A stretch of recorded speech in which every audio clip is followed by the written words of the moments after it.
Hi, today we're doing an equipment review of a trail camera or trap camera. It's a K&F Concept 301 or KF-301. Now over the years I've owned quite a few trail cameras. One of the very early ones many years ago I think was made by Bushnell.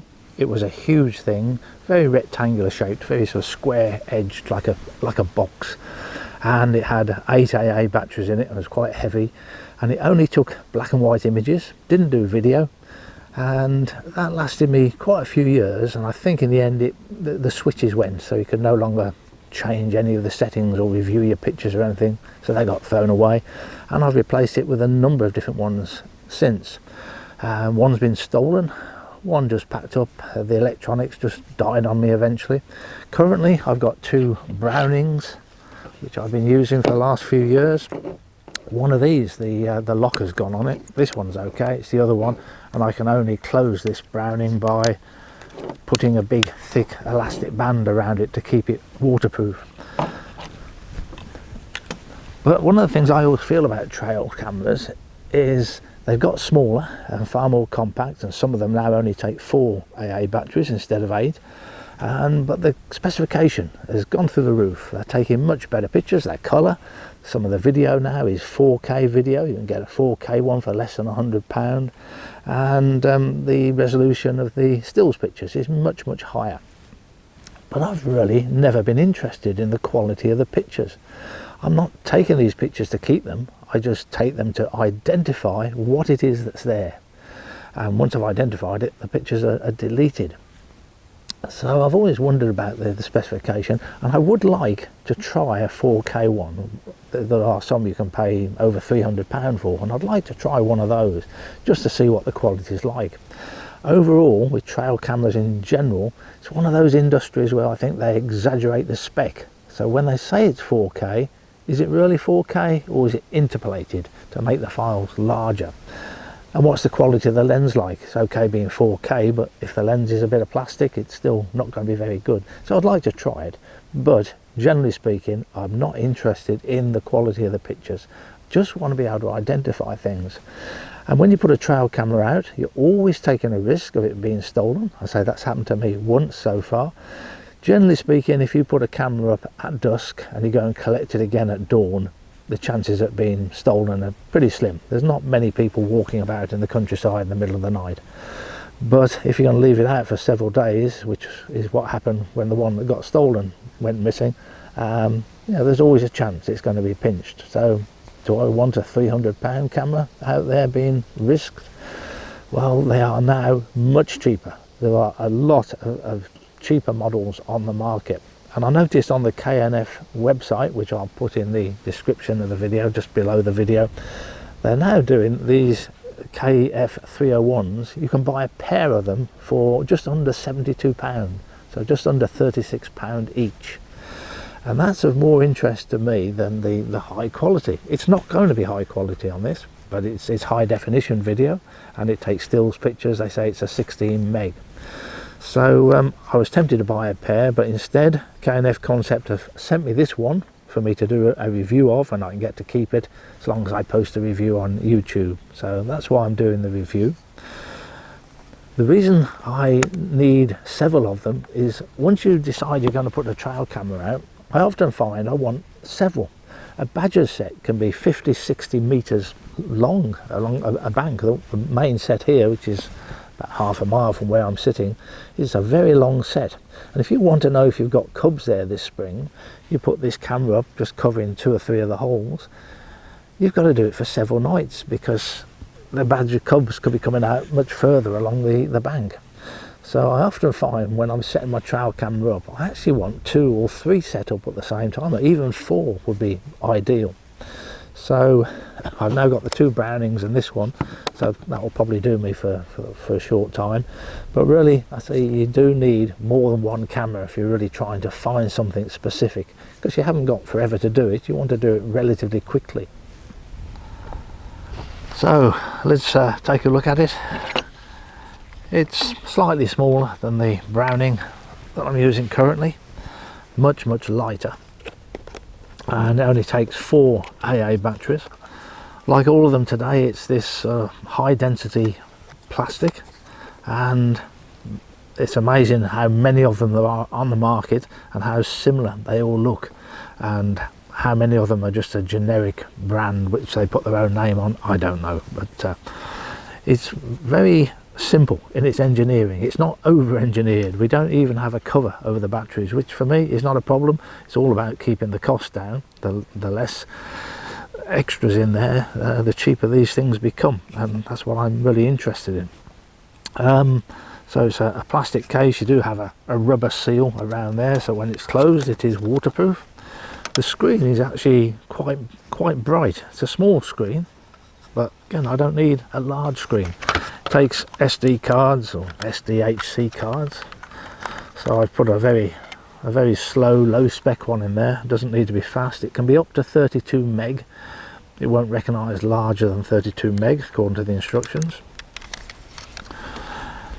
Now, on these little buttons here, there's 6 buttons, and there is some sort of symbol embossed on there, but you would need incredibly good eyesight to be able to read it. You can go to the manual, and it's slightly larger in the manual, and you can just about work it out. You need good eyesight for the manual, but you would be able to do it. But this, I think, even if you've got good eyesight, you'd need a magnifying glass to be able to read the symbols on those buttons. But again, I don't find that a big problem, because once I've set it up, I don't change things. I would normally set it up just to take stills pictures, and I would set it up to take one stills picture. I don't need a series, and I would put let's say a 5-second delay, so it will only take a picture every 5 seconds if the subject's still there. Once I've set that up, I don't need to go into the menus and keep changing things. At the top of the camera there's a switch. This is very common on trail cameras. It's got 3 positions: off, on, and in between is setup. So if I move it into the middle position, the screen will light up, and I know from memory, because I can't read it, but if I press the top button I get the menus. So let's just quickly run through the menus. The top left hand button brings up the menu, and the first option is mode. This is where we decide whether we want to shoot photographs, video, or both. And you can use the middle 2 buttons to scroll up and down, and then the right hand top button selects the item you want. Now we come down to photo resolution, where you decide how many megapixels you want your stills pictures to be. We've gone for the largest size. Photo series, next one down, that's how many pictures you want to take, how many stills pictures, 1, 2 or 3. Video resolution, again I've gone for the largest size, 1920. Video length, that can be up to 10 minutes, but I've gone for 5 seconds. Audio recording, I'm not really bothered, but I've got it on. Shot lag, how long do you want it to pause before it takes another picture after the beam is broken? I've set it to 3 seconds, it could be a minute. Sensitivity, this is something you have to play with. Low, middle or high. Windy conditions with the grass blowing about, you might want to try it on low. Target recording time I didn't use, but you can set the camera up so it only takes pictures between certain hours, perhaps 8 in the evening to 8 in the morning. Time lapse I don't use.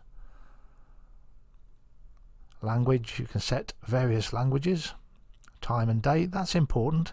You want the right time on your pictures. Photo stamp is whether that time and date appears on the pictures.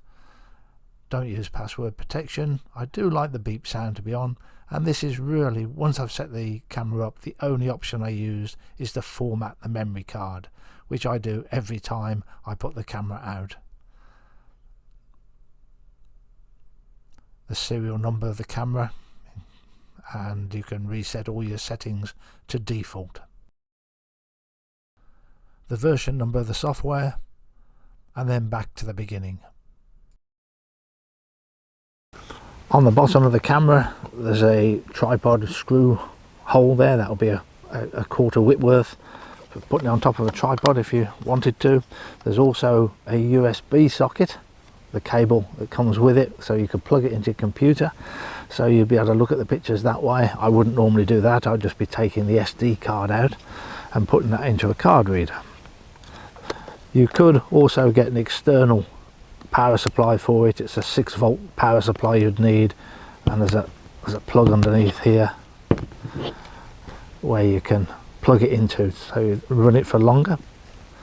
And usually it comes with a permanent metal mount as well, and they supply raw plugs and screws for it too, so you can screw it to a brick wall if you're going to use it as a security camera on a permanent basis. And then it's got a little adapter as like a tripod mount to screw into that mount.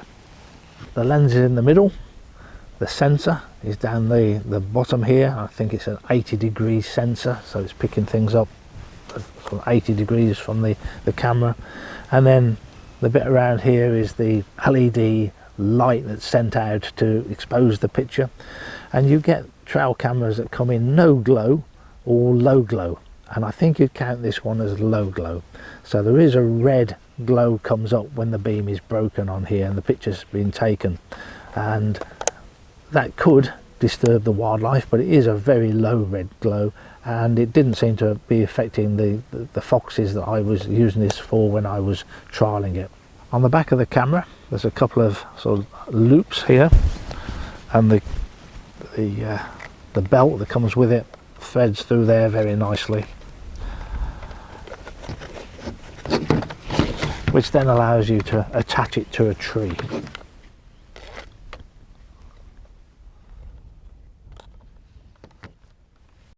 So how did the camera perform? Very adequately. It's a 16 megapixel file.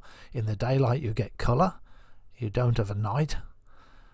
And it recorded my neighbour's cats breaking the beam. There's a 0.4 second delay from the beam being broken to the picture being taken, which is quite typical of a trail camera. And we have more than one cat. But the picture quality is enough to identify that this is a fox. You can also see the distance that the glow light is able to light the picture up. They claim it's 20 meters, and I think that's about right. You'd be able to identify something 20 meters away. And just a little bit of video. These are only 3-second clips. The battery is supposed to last at least 3 months. That is something I've never been able to test on any trail camera. I just don't leave them out that long.